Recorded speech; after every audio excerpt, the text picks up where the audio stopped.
like fall for a minute, and then it was really hot again today. Right, and a little bit warmer tomorrow, actually. We may have some temps that get close to 80 degrees tomorrow. Yeah, first day of fall yesterday. Of course, we had the rain associated with Ophelia. Today, a drier day, and if it has you thinking about that time change, yeah, it's going to be happening, but not until November. Take a look at Graham today. We're at clouds across the area. Occasionally, you get a little glimpse of the sun.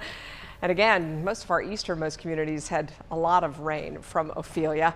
And then in the west, very little. That official time change comes up Sunday, November the 5th. And we are going to be losing about 2.5 hours of daylight between now and then. I know, not looking forward to that at all. What I do like is, of course, the fall temperatures. As I just told Christine, it is going to warm up a little bit tomorrow. We'll get into the upper 70s, close to 80. But look at the cooler 60s that are in the forecast by the middle part of the week.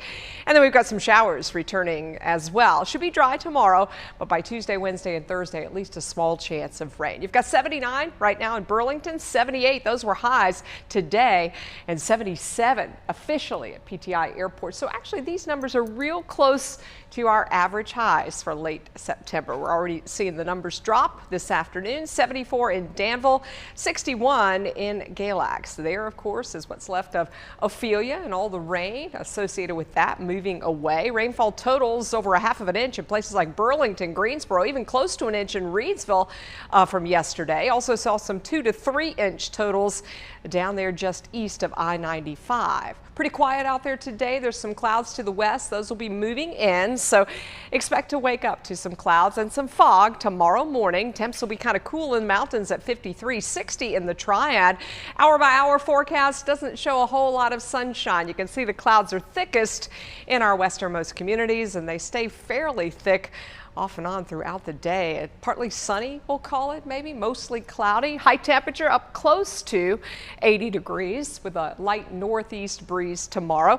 After we get rid of the fog in the foothills, you've got a high of 77 tomorrow afternoon, light north wind, and we put in a real small chance of rain tomorrow evening in the mountains. There's actually an area of low pressure here we're going to track, and that's going to work its way over Mississippi, Alabama, Georgia, and then eventually to South Carolina. Now, Monday morning, we start off with the clouds. There's that little wave by tomorrow afternoon, and then it sort of pushes south and east of us, and we get this cooler northeast flow in here by Tuesday morning and into Tuesday. That's going to keep clouds around. Also may scatter at least some patchy light rain around on Tuesday.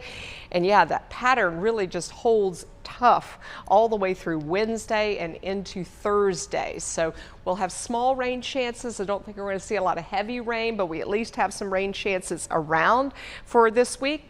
I want to update you on what is now Tropical Storm Philippe. That one is out in the middle of the Atlantic. We will keep a close eye on it by the end of the week. Not too far north and east of Haiti and the Dominican Republic. We also have another area that we're going to watch there coming off the coast of Africa as well as the Gulf of Mexico. So yeah, it's still pretty active in the tropics. Here's your 7-day forecast. Highs are in the 60s Wednesday and Thursday with some passing light rain possible. Drying out toward the end of the week and the weekend. You're watching WX.